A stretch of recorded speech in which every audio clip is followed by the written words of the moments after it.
Bree, what is up? It is Friday, Temple Timeout Day. I'm literally already in the studio. How are you feeling right now? Vince, I have some bad news. I don't know if I can make it to the show. I'm sick. Oh, okay. What are we gonna do? There's only one person you can call. Brian Steinmetz. All right, I was thinking the same thing. Let's get him on.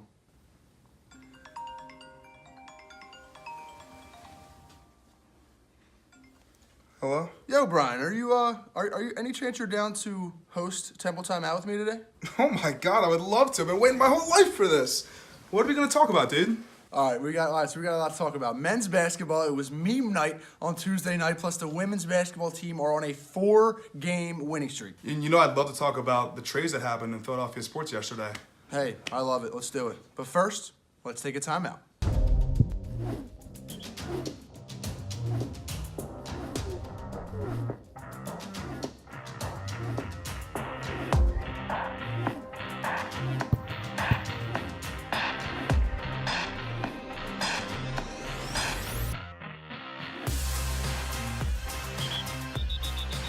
Hello and welcome into Temple Timeout, the official web series of the Temple Update Sports Desk.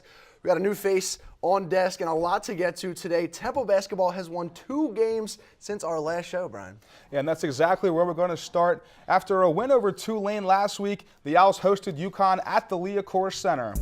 Now, the player to watch on the Huskies, Jalen Adams, he was a preseason all-conference player. He came into this game averaging 17 points per game, but the Owls, they just didn't have to worry about that. No, they didn't have to worry about any of his points per game because just a couple minutes into the game, Owls are up 16-10, and Adams hobbles off the court with a lower leg injury, and it got ugly for UConn after that. Yeah, Temple certainly took over. They had 5 scorers in double digits in this one. Shiz Alston Jr. led the way with 18 points alongside Nate Pierre-Louis, who added 17, and starter Justin Hamilton in just his 3rd career start in college with a career-high 13 points. Yeah, and there's Justin Hamilton right there. He came in for Ernest Flackby, who had a precautionary knee injury, so we'll see how that plays out. But Temple's still able to out-rebound UConn 41-31 with Justin Hamilton in the lineup without Ernest Flackby. Yeah, Temple led the way by 26 points at the end of the half, and they certainly cruised the rest of the way. Now, the final score in this game from North Broad Street was 81-63 in favor of the Owls. They moved to 17-6 and 7-3 in conference play. And after the game, Fran Dunphy sounded off, as well as a confident Shiz Alston Jr. Well, obviously we put some space between us and UConn in the first half, but it's never easy. You're trying to coach every play, and you know, it's harder for teams to guard us now, so they can't key in on anybody. They have to play us all honest. And when Justin's playing like that and Alani Moore is playing how he was playing tonight, hitting threes, it's hard for us to be stopped on the offensive end.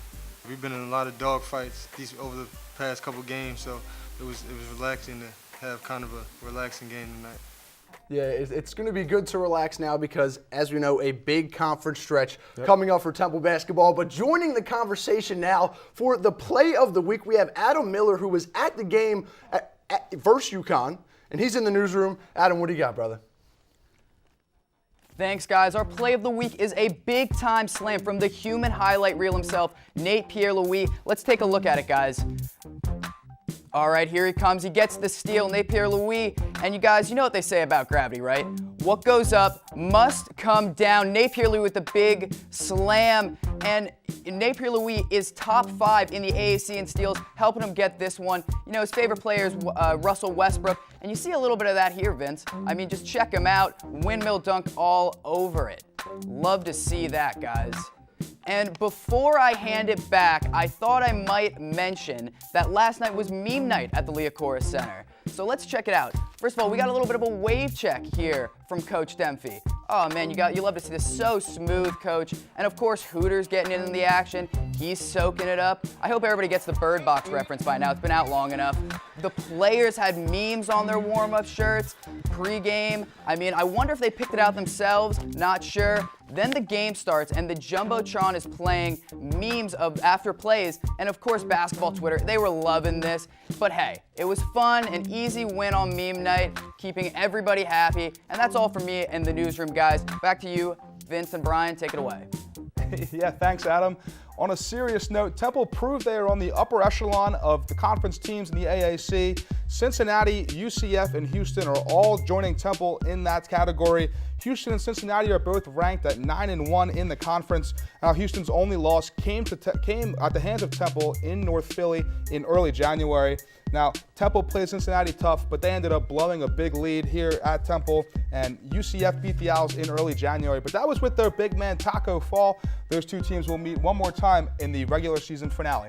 Exactly right. And moving on now, we'd be remiss to leave out the other ballers in Pearson McGonigal. I'm talking about the women's team, who was on a 4-game winning streak, and they were in action at home on Tuesday, and it was school day in the Leocore Center, so everybody's in their dancing mode, everyone coming back from school. But it was starting things off. Here's Marissa Mackins to Brianna Perry for an easy deuce. But listen, the story in this one, Mia Davis, I do not know if the people are ready for her stat line, but I'm going to give it to you for that. Yeah, I mean, before we spill those beans, can we please mention Aaliyah Butt's 19 points? She's been so consistent, but Mia Davis, 33 points and 17 rebounds. That's a game high in both categories. She went 11 for 18 from the field, and Temple tops Houston 76-65 for their 4th win in a row. Yeah, and taking a look back at the season, though, for Temple women's basketball, not exactly how they wanted to do it this year. They start the season 4-14. That included a 7-game losing streak, and all 4 of the like we noted, they're on a 4-game win streak. All 4 of those wins are against conference teams, so I guess it matters in conference. Of course, UConn's in the conference. South Florida's another good team, but hey, anything can happen in the postseason tournament. So they're looking to turn it around at the right time, Brian. Yeah, certainly. Mia Davis is averaging the most points of anyone in the American Conference, nearly averaging a double-double, all while shooting well over 40% from 3. Aaliyah complements Davis beautifully with her 15 points per game and her 4.5 assists per game. Now, that tandem of guards in the backcourt is certainly scary for any opposing team to face. Now let's get a little broader now in the world of Philly sports for this week's Broad Street Breakdown. The NBA trade deadline came and went yesterday, and Elton Brand made sure the Sixers took center stage. Brand sent a number of players packing, including Markelle Fultz and Landry Shamet, in hopes of adding depth to the team's bench and adding more firepower to the starting lineup. With the addition of Tobias Harris, the Sixers become the 2nd team in the NBA to have all of their starting 5 average over 15 points per game. Ooh. The moves the Sixers made yesterday put them in a win-now state of mind. Hey, and not to be outshined by the Sixers, the Phillies reminded everyone that they too are gearing up for a winning season. The Fightin' Phils made a statement and traded for all-star catcher JT Realmuto, who the last 2 seasons ranks 1st among catchers in hits, extra base hits, and runs scored, so it's an all-star pickup for the Phillies big time. Certainly. And now Phillies GM Matt Klentak told reporters that he believes Realmuto is the best catcher in baseball and that he hopes this trade will potentially draw a certain free agent to South Philly. Exactly right. So Bryce Harper, if you're listening, you are welcome to come on up to Philly. But that's all we have for this edition of Temple Timeout. Be sure to follow our mother station, Temple Update, and of course the Sports Desk on Twitter to stay updated for your updates all week. For all of us here behind the camera and in front of the camera, we'll be back here same time next week, same place. Thanks for watching.